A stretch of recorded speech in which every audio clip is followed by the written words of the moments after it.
أطيب شي ممكن تعمليه بالزعتر الفريش اللي عندك هو بسكوت الزعتر، خفيف ونكهته فيه وبيخلص معك بربع ساعة.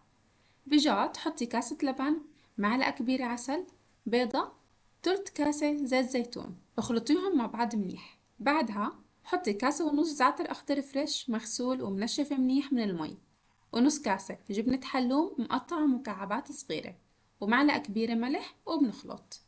هلأ بننزل الطحين. رح تحتاجي لكاستين طحين مع معلقة كبيرة باكنج باودر. بننزل الطحين بالتدريج ليصير قوام الخليط متماسك.